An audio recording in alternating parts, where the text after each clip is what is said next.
Hi అండి, welcome back to our channel. ఈరోజు టమాటా rice ఎలా చేయాలో చూపిస్తున్నానండి.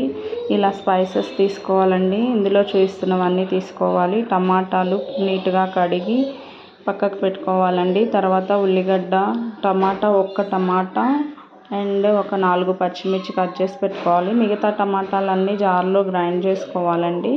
ఇలా బాస్మతి రైస్ తీసుకోవాలి. కాసేపు నాననివ్వాలండి బాస్మతి రైస్.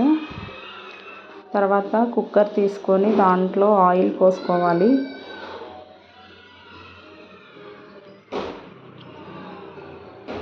ఆయిల్ వేసాక ఒక టేబుల్ స్పూన్ నెయ్యి కూడా వేస్తే టేస్టీగా ఉంటుందండి. ఇలా ఆయిల్లో ఈ స్పైసెస్ అన్నీ వేయించాలండి.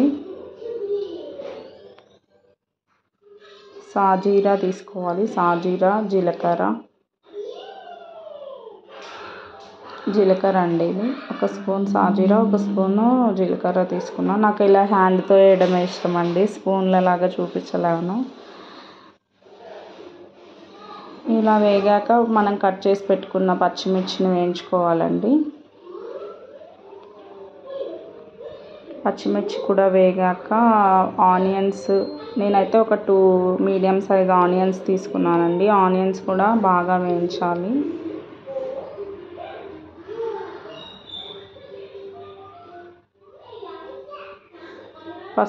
పసుపు లైట్గా తీసుకోవాలండి. ఎక్కువగా తీసుకుంటే మళ్ళీ మనకి టమాటా రైస్ కలర్ కాకుండా ఎల్లో కలర్ వచ్చేస్తుంది. అల్లం వెల్లుల్లి పేస్ట్,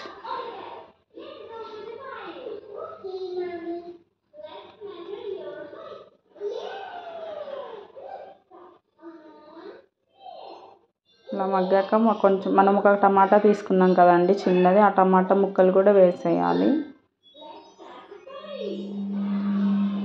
ఇవి కూడా కొంచెం మగ్గాక మనం గ్రైండ్ చేసి పెట్టుకున్న టమాటా సూప్ ఉంది కదండి, అది కూడా అందులో వేసుకోవాలి.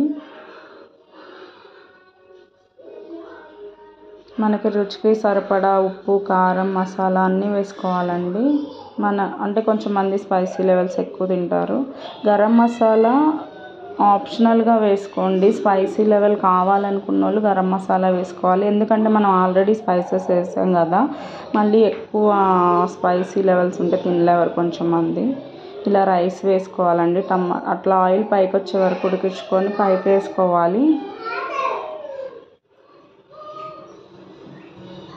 ఇలా రైస్ని మొత్తం కలుపుకోవాలండి. ఒక 2 మినిట్స్ ఉంచాక ఇలా వాటర్ పోసుకోవాలి. నేను ఒక గ్లాస్ బియ్యానికి 1.5 గ్లాస్ వాటర్ పోసుకున్నానండి. ఇలా కొత్తిమీర వేసుకొని విజిల్ పెట్టుకోవాలి. 2 విజిల్స్ వచ్చే వరకు ఉంచాలండి. చూడండి ఎంత బాగా వచ్చిందో రైస్. దీంట్లో రైతా చేసుకొని తింటే చాలా బాగుంటుందండి. Please do subscribe.